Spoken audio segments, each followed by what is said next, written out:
9 مئی کے مقدمات پر بات کرنے کے لیے ہمارے ساتھ موجود ہیں پاکستان کے دو بڑے معروف قانون داں محترم عابد زبیری صاحب اور حافظ احسان صاحب۔ حافظ احسان صاحب، جو ہے سرگودا عدالت کا فیصلہ آ گیا، کیا آپ کا تجربہ کہتا ہے کہ مضبوط فیصلہ ہے یا اعلیٰ عدلیہ میں جب اس کو چیلنج کیا جائے گا مشکل ہو سکتی ہے؟ بسم اللہ الرحمن الرحیم۔ عامر، ایک تو بڑی بات واضح ہے کہ جب یہ 9 مئی کے انسیڈنٹس پاکستان کے مختلف ڈسٹرکٹس کے اندر آئے تو سب کی ایک رائے تو اس پہ یونینیمس تھی کہ جو بھی لوگ اس کے اندر ملوث ہیں انہیں ٹرائی کیا جانا چاہیے اور انہیں جو ہے کورٹ آف لاء کے اندر لے کے آنا چاہیے اور پروسیکیوشن جو ہے وہ اپنا کیس جو ہے وہ پیش کرے اور ایکیوزڈ کو اپنا رائٹ آف ڈیفینس جو ہے وہ دینا چاہیے اور عدالت کو ایک انڈیپینڈنٹ فیصلہ کرنا چاہیے۔ اس کے اندر پاکستان کے جتنے بھی لوگ تھے وہ سارے کے سارے اس چیز پہ متفق تھے کہ جہاں بھی کرمنل اوفینس کی وائلیشنز آتی ہے اس کے اوپر ایکشن ہونا چاہیے اور ایکشن اس عدالت کے ذریعے ہونا چاہیے جو ایک کمپیٹنٹ ہے اور وہ آپ کی اینٹی ٹیررزم کورٹ ہے۔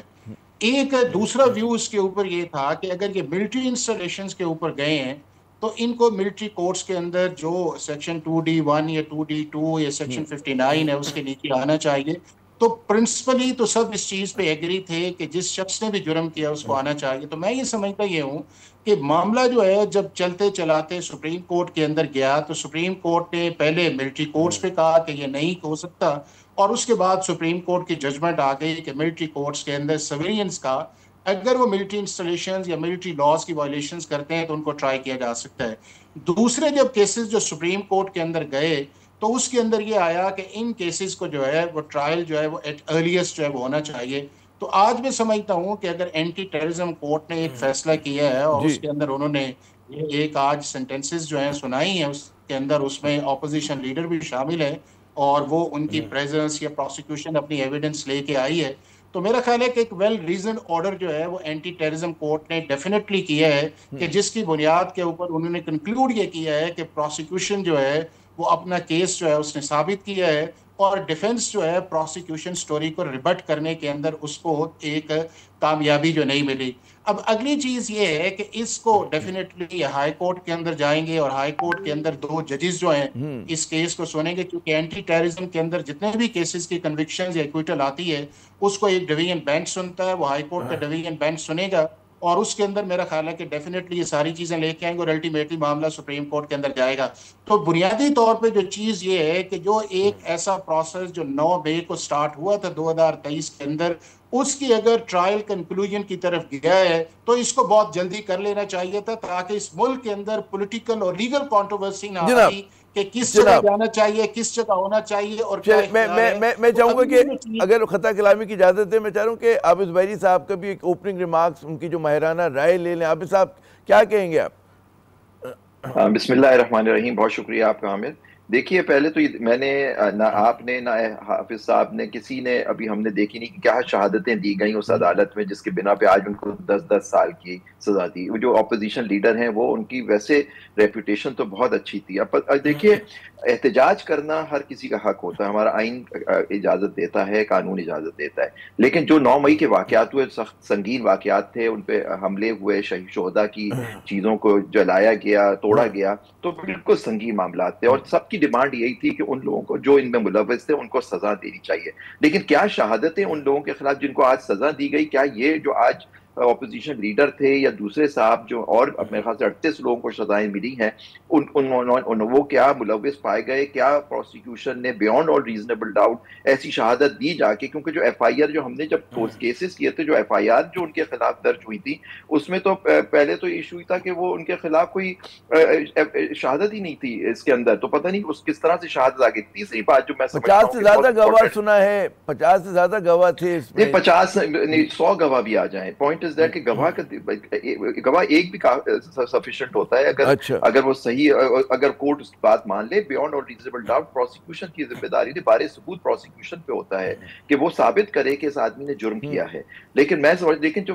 جو سب سے زیادہ خطرہ جو لگ رہا ہے کہ وہ یہ ہے کہ جو کیونکہ 26 جو ہماری جوڈیشری ہے وہ 26ویں ترمیم کے بعد اب جوڈیشری ہے۔ اب آپ نے دیکھا ملٹری کورٹس میں سپریم کورٹ کا فیصلہ ہے کہ ان لوگوں کا جو لوگ ملوث تھے 9 مئی میں ان کا ٹرائل نہیں ہو ہو سکتا ملٹری کورٹس میں. پھر آپ نے دیکھا اس کی اپیل میں 26ویں ترمیم والی جوڈیشری نے اس کو سیٹ اسائڈ کر دیا اور کہا, اور انہوں 103 خیال سے 85 لوگ رہ گئے تھے, اس میں ان کا کہا کہ ان کی سزا دے دی. جب ملٹری کورٹس ان کو سزا دے رہی ہے تو باقی کورٹس کے پاس کیا, ان کی تو ہم نے آج تک شہادتیں نہیں دیکھی کہ کیا شہادت ان کے سامنے آئی, کیا ٹرائل ہوا, کیا ججمنٹ آئی. ججمنٹ بھی ہم نے نہیں دیکھی, آپ میں سے کسی نے نہیں دیکھی کہ 103, ٹھیک ہے, کسی نے نہیں دیکھی سر, لیکن ان کی پتہ نہیں ان کے ساتھ کیا ہوگا, ان کو 10 سال 14 سال کی سزائیں ہو گئی. تو میں سمجھتا ہوں کہ ہماری جوڈیشری اب آزاد نہیں ہے, تو اب دیکھنا پڑے گا. اور ہائی کورٹ کے اندر, سپریم کورٹ میں معاملہ میں سمجھتا ہوں کہ امید تو کرنی چاہیے کہ انصاف کے ساتھ فیصلہ ہوگا, لیکن میں نہیں سمجھتا کہ اب 26ویں ترمیم والی جوڈیشری جو ہے وہ ان لوگوں کو کوئی انصاف دے سکے گی. لیکن یہ آل ڈیپینڈس کہ کیا ایویڈنس آئی تھی اور اس کے بیسس پہ بالکل جنہوں نے کیا ان کو سزا دینی چاہیے تھی. جب بھی تو ہماری بار کاؤنسل سب نے اس زمانے میں ڈیمانڈ کی تھی جوڈیشل کمیشن بنانا چاہیے کہ تاکہ اس میں پتا تو لگے کہ یہ اس کے محرکات کیا تھے, کون لوگ تھے, کون لوگ ملوث تھے. جناب ملوث تھے. جی جناب. اچھا, ایک تو حافظ صاحب میں چاہوں گا کہ اس پہ ضرور آپ کامنٹ کریں کہ ایک عام تاثر گیا ہے کہ جی 26ویں ترمیم کے بعد جو ہے ہماری اعلیٰ عدلیہ اس طرح سے آزاد نہیں ہے جو کہ ماضی میں جس طرح کہا گیا تھا. اس پہ بھی ذرا کامنٹ کیجئے گا کہ بچڑ صاحب نے کہا ہے کہ وہ اس فیصلے کو ظاہر ہے کہ چیلنج کریں گے ہائی کورٹ کے اندر. کیا اس سے پہلے وہ نشست سے محروم ہوں گے, نااہل کیا جائے گا, یا وہ اسمبلی کے ممبر رہیں گے؟ یہ دونوں پوائنٹس اگر آپ اس پہ روشنی ڈال سکیں. اچھا عامر, ایک تو بات یہ ہے کہ جب یہ کیسز کچھ جو 103 ملٹری کورٹس کے اندر گئے, آپ کو یہ پتا ہے کہ تھاؤزنڈز لوگ جو تھے وہ پاکستان کی 40 سے زیادہ جو ملٹری یا پبلک انسٹالیشنز تھی وہاں پہ گئی. تو رائٹ آف پروٹیسٹ کا مطلب یہ نہیں ہے کہ جی آپ جا کے تو کسی جگہ جو ہے آپ پراپرٹی کو کریں, اس کو تباہ کریں, اس کے بعد شہداء کی یادگاروں کو کریں, یا پولیس اسٹیشنز پہ اٹیک کریں, یا اس کے بعد جو ہے آپ جا کے جو پولیس آفیشلز جو ہیں یا سیکیورٹی فورسز کے ہیں انہیں آپ کریں. تو اس کا محرکات سے تو کوئی تعلق نہیں ہے. محرکات ایک اپنی جگہ ہے, اس کا کرائم کمٹ ہونا جو ہے وہ اپنی جگہ ہے. دوسرا یہ ہے کہ جب آرگومنٹ یہ کیا جاتا تھا کہ جی ملٹری کورٹس کے اندر ایویڈنس کا پتہ نہیں چلتا, وہاں پہ کلوز ڈور پروسیڈنگز ہے, آرٹیکل 10A نہیں ہے, اور یہ سارے کے سارے اینٹی ٹیررزم کورٹ کے اندر آنے چاہیے. تو اینٹی ٹیررزم کے اندر تو نہ یہ آپ کا ان کیمرہ ٹرائل ہوا ہے, نہ اس کے اندر یہ ہے کہ آرٹیکل 10A کے اندر جو ہے کہ آپ کو اپنی مرضی کا لائر بھی ملا ہے. پروسیکیوشن کے بھی 50 سے زیادہ وٹنسز آئے ہیں, آپ کو کراس ایگزامینیشن کا حق بھی ملا ہے, آپ نے سیکشن 342 کی سٹیٹمنٹ بھی آپ نے فائل کی ہے, آپ نے ساری ایویڈنس کو کراس کرنے کی کوشش بھی کی ہے. لیکن اگر ابھی بھی آپ یہ کہیں کہ اس چیز کا پتہ نہیں چلتا کہ کس چیز کے اندر ہو رہا ہے, تو میرا یہ خیال یہ ہے کہ ہمیں تھوڑا سا جو ہے اس چیز کو لینا چاہیے کہ ہر چیز کو اس اینگل کی طرف نہ لے کے جایا جائے کہ جس سے یہ ہے کہ ہر جج پاکستان کا یا پاکستان کی ساری جوڈیشری جو ہے وہ اس وقت کمپرومائز ہوئی ہے. بات یہ ہے کہ آپ کے سامنے ایک ٹرائل آیا, اس کا جو ہے فیصلہ جو 100 پیجز سے زیادہ ہے وہ آپ کے سامنے آئے گا, اور اس کے اندر وہ ساری چیزیں آئیں گی کہ جس کے اندر کورابوریشن بھی ہے, پریزنس بھی ہے, ایویڈنس بھی ہے, وٹنسز بھی ہے, اوپر بھی جائے گا. تو میرا یہ ہے کہ جو جج نے فیصلہ کیا ہے وہ ساری چیزوں کو دیکھ کے, قانون کے نیچے رہ کے, اور پروسیکیوشن کی ایویڈنس کو اس نے مانا ہے کہ یہ لیول اس لیول کا ہے کہ جس کے اندر ان کو پاکستان پینل کوڈ یا اینٹی ٹیررزم ایکٹ 97 کے اندر اس کو سزائیں دی جائیں, اور ان ساروں کو ان کے جو رول کے اس کے مطابق دی گئی ہے. اب دوسرا یہ ہے کہ آرٹیکل جس کی طرف آپ نے ڈسکوالیفیکیشن کا کیا ہے, اس کے اندر یہ ہے کہ اگر آپ کو کسی بھی کمپیٹنٹ عدالت سے 2 سال سے زیادہ جو ہے وہ آپ کو سزا دے دی جاتی ہے, تو اسی وقت جو ہے آپ اس پوزیشن کے لیے سٹینڈ ڈسکوالیفائی کر جاتے ہیں. لیکن اس کا پروسیس یہ ہے کہ اب یہ ہے کہ جب یہ اگر آج یہ آئی ہے, اس کا ایک سرٹیفائیڈ آرڈر آئے گا, اس کے بعد سپیکر جو ہے پنجاب اسمبلی کا جو ہے وہ ایک ریفرنس بنا کے بھیجے گا کہ یہ ایک اینٹی ٹیررزم کورٹ کی ججمنٹ آئی ہے جو سرگودا کی ہے, اس کے اندر یہ تھریش ہولڈ جو تھا آرٹیکل 63 کا اس کو کراس کیا گیا ہے, اور یہ ممبر جو ہے وہ ڈسکوالیفائی جو ہے اکارڈنگ ٹو لا جو ہے یا کانسٹیٹیوشن جو ہے وہ بنتا ہے, اور چیف الیکشن کمشنر جو ہے اس ججمنٹ کو دیکھ کے جو ہے اس کے اوپر ایک فیصلہ کرے گا, اور اس کے بعد جو ہے یہ سٹینڈ ڈسکوالیفائی کر دیں گے. ہاں اگر اس کے اندر عامر یہ ہے کہ اگر یہ ججمنٹ سسپینڈ ہو جاتی ہے تو پھر الیکشن کمیشن آف پاکستان کا جو ڈی نوٹیفیکیشن جو ہوگا 1 یا 2 دن کے اندر جو ہے وہ آٹومیٹکلی سسپینڈ کر دیا جائے گا. بٹ لیگلی کانسٹیٹیوشنلی یہ ہے کہ آج کی کنوکشن جو ہے اس سے جو آپ کے اپوزیشن لیڈر ہیں پنجاب اسمبلی کے اندر, ہی stand disqualified under article 63 of the constitution, جب ہائی کورٹ ان کو کوئی ریلیف نہ دے دے. اچھا زبیری صاحب یہ فرمائیے گا کہ عموماً یہ دیکھا گیا کہ جو ہماری جو لوور کورٹس ہوتی ہے بشمول جو اینٹی ٹیرر ہے اس کے فیصلوں کو جو ہے ہماری جو ہائر جوڈیشری ہے اتنی زیادہ لفٹ نہیں کراتی. زیادہ تر کیسز جو اب تک ٹریک ریکارڈ رہا ہے کہ وہ ختم کر دیے جاتے ہیں, چھوڑ دیا جاتا ہے لوگوں کو. کیا آپ کا کیا اس پہ آبزرویشن ہے؟ جی ہاں بالکل, زیادہ تر کیسز دیکھیے جو اینٹی ٹیررزم کورٹ سے آپ دیکھیں کوئی بھی, یا نیب کے کیسز آپ دیکھ لیجئے, جب بھی وہ اعلیٰ عدلیہ میں گئے ان کو ہمیشہ سیٹسفائڈ کر دیا گیا, کیونکہ نیچرلی وہ جو بار شہادت جو ہوتا ہے وہ انہوں نے پوری طرح سے نہیں کیا, وہ اپنے ثابت کرنے میں ناکام رہے. لیکن لوور کورٹس میں جو نیچے ڈسٹرکٹ جوڈیشری ہے یا یہ جو اسپیشل ججز ہوتے ہیں ان عدالتوں کے, آپ دیکھیے زیادہ تر ان کے یہاں سے عموماً سزائیں ہو جاتی ہیں ان کیسوں میں. اب دیکھیے صحیح حافظ صاحب کہہ رہے تھے, ہمیں دیکھنا پڑے گا کہ جو شہادتیں آپ کہنے 50 سے زیادہ, میں کہتا ہوں 100 بھی ہوں, لیکن دیکھنا پڑے گا کیا انہوں نے آ کے اس آدمی کو, جو اپوزیشن لیڈر انہوں نے کہا کہ انہوں نے جو بھی دفعائیں ان پہ لگی تھیں کہ یہ انہوں نے یہ جرم انہوں نے کیا ہے, کیا اس کے انہوں نے اس پہ ثابت کرنے میں کامیاب رہیں گے. یہی ریویو کی جائے گی پوری ایویڈنس, کیونکہ پورا کیس کھل جاتا ہے جب اپیلیٹ کورٹ میں جائے گا 2 ڈویژن بینچ کے سامنے. وہ اس کو دیکھیں گے, پرکھیں گے, اور پھر اس کے بعد کہیں گے کہ آیا یہ فیصلہ صحیح تھا یا نہیں تھا. اگر وہ بھی ہولڈ کرتے ہیں کہ یہ صحیح تھا تو اس کی نیچری اپیل ہوگی, اگر وہ ایکوٹ کر دیتے ہیں تو وہ دوسری پارٹی اپیل کرے گی سپریم کورٹ میں. ایونچولی کیس وہیں جا رہا ہے, لیکن اب دیکھنا پڑے گا کہ اس میں کیا شہادتیں آئیں, کیا شہادتیں. اس کا نہ پیپرز آپ کے پاس ہے نہ حافظ صاحب کے پاس ہے. لیکن حافظ صاحب ایک اور سوال ہے, پہلے ہی کہا جا رہا تھا کہ جی 9 مئی کے مقدمات چلائے نہیں جا رہے, لگ یہ رہا ہے کہ تیزی آ رہی ہے ان میں. آپ کا کیا مشاہدہ ہے کہ جس طرح سے کورٹس جو ہیں لگ رہا ہے کچھ نے فیصلہ محفوظ کر لیا, کچھ جو ہیں اپنے بالکل آخری مراحل پر ہیں ہیئرنگ کے؟ جی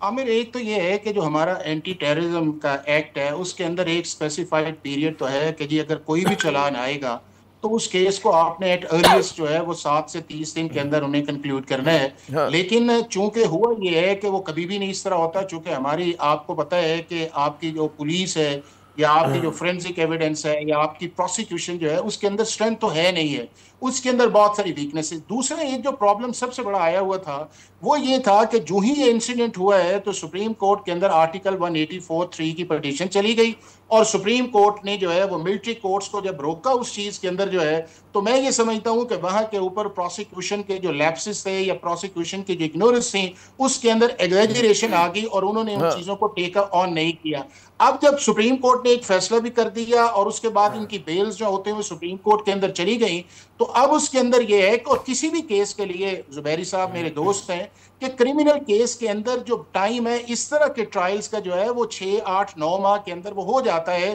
جو انٹل کے انلیس جو ہے کہ بہت ڈیلینگ ٹیکٹکس نہ آ جائیں, یا اس کے بعد یہ ہے کہ پروسیکیوشن جو ہے وہ وٹنسز نہیں لا رہی ہے, ڈیفنس جو ہے وہ کر رہا ہے. تو چیزیں تو ساری رائپ اپ تھیں, اس کے اندر 2 ہی چیزیں بنیادی طور پہ موجود تھیں, اور چونکہ اس کے اندر موٹیو کا تو معاملہ نہیں ہے یا آپ کی انٹینشن کا تو معاملہ ہے ہی نہیں ہے, یا آپ کو 109 کے اندر تو رکھا نہیں گیا, یہ ہے کہ آپ کی فزیکل پریزنس کس حد تک ہے, آپ کی فورینسک ایویڈنس کس حد تک ہے, اور اب لگی رہے میں خطا کلامی یوں کر رہا ہوں, اور وہ سارے وٹنسز جو ہیں انہوں نے کورابوریٹ کیا ہے, اور اس نتیجے پہ اینٹی ٹیررزم کورٹ جو پہنچی ہے, اور یہ آپ کو سپیڈ جو ہے دوسرے اب اینٹی ٹیررزم کورٹس کے اندر بھی آئے گی, چونکہ ٹرائلز وہاں پہ رائٹ اپ ہیں, سپریم کورٹ کی ڈائریکشن ہے, اور میرا خیال ہے کہ یہ ڈے ٹو ڈے یا جو بھی اس کا ایک پروسیس ہے آپ کو اور بھی آئیں گے, اور بالکل تیزی آتی ہوئی نظر آ رہی ہے. مجھے خطا کلامی کرنے دیں, میں چاہوں گا وہ ریپ اپ کرنے میں اپنے سیگمنٹ کو. میرا یہ آخری سوال حافظ بھائی صاحب آپ سے, کہ اور بھی دیکھ رہے ہیں کہ بڑی اہم شخصیات کے خلاف اسی 9 مئی کے حوالے سے مقدمات ہیں, کیا توقع رکھتے اس میں؟ شاہ محمود قریشی کا بھی نام آ رہا ہے, عمران خان کا بھی آ رہا ہے, وہ ان کا بیگم راشد کا بھی آ رہا ہے, یاسمین راشد صاحبہ کا بھی, اور بھی لوگ ہیں, کیا توقعات ہیں؟ نہیں, میں تو سمجھتا ہوں سب کو سزائیں ہوں گی, کہ یہی تو سارے جوڈیشری کو کنٹرول کرنے کا مقصد ہی یہی تھا کہ جی یہ جو جن کے نام لیے لیڈران جو تھے ایک جماعت کے, ان کو سخت سے سخت ان کو پولیٹکس سے باہر کر دیا جائے, اور یہ اس میں یہی کامیابی ہوگی ان کو, اور یہ جوڈیشری اس میں پورا اپنا رول ود اٹموسٹ رسپیکٹ پلے کرے گی, جو کر بھی رہے ہیں, انلیس ہائر جوڈیشری میں جا کے, کیونکہ دیکھیے انہوں نے بھی حلف لیا ہوا ہے آئین کی پاسداری کا, انصاف کے ساتھ فیصلے کرنے کا. تو اگر اپنی کر کے ٹھیک ہے, اگر وہ ملوث پائے گئے تو ان کو بالکل سزا ملنی چاہیے. لیکن ہمارے ملک میں آپ نے عموماً دیکھا ہے کہ زیادہ تر جو پولیٹیشین ہوتے ہیں ان پہ زیادہ تر جو یہ مقدمے ہوتے ہیں یہ زیادہ تر سیاسی نوعیت کے ہوتے ہیں, اور ان کو سیاسی اس پہ ہوتا ہے. جب ان کو فارغ کرنا ہوتا ہے ان کو سزا دلوا دی جاتی ہے, اور جب ان کو چھوڑنا ہوتا ہے تو وہی عدالتیں ان کو باعزت بری کرتی ہیں. ظاہر ہے کہ بہت ساری قانونی ابھی مراحل باقی ہیں. عامر میرا ایک سینٹینس صرف ایک سے وہ یہ ہے کہ 26ویں آئینی ترمیم کے اندر جو ہے ایک بھی امینڈمنٹ ہماری ڈسٹرکٹ جوڈیشری سے نہیں آئی, اور اس ڈسٹرکٹ جوڈیشری کو ہمیشہ سے یہ کہتے آئے ہیں کہ انہی اسپیشل کورٹس کے اندر جو ریلیونٹ اوفینسز ہیں ان کو ٹرائی کیا جانا چاہیے. بہت بہت شکریہ حافظ احسان صاحب, حافظ وحید صاحب, آپ نے اپنا قیمتی وقت ہمیں دیا. ناظرین جو ہے نا قانونی جنگ تو ابھی چلے گی, یہ تو ظاہر ہے کہ لوور کورٹ نے, اینٹی ٹیرر کورٹ نے جو ہے اپنا فیصلہ دیا ہے. دیکھیے بھی ہائی کورٹ ہے, سپریم کورٹ کے مراحل ہیں. لیکن ایک جو اچھی بات یہ کہ ایک جو کہا جا رہا تھا کہ جی 9 مئی کے مقدمات جو ہیں وہ ڈریگ کر رہے ہیں اور ان کا فیصلہ نہیں آنا, وہ فیصلہ آنا شروع ہو گیا ہے. ظاہر ہے کہ اس کے اوپر بحث بھی ہوگی, لوگ جو ہے اس کو متنازع بھی بنانے کی کوشش کریں گے, لیکن فیصلے آ رہے ہیں. یہاں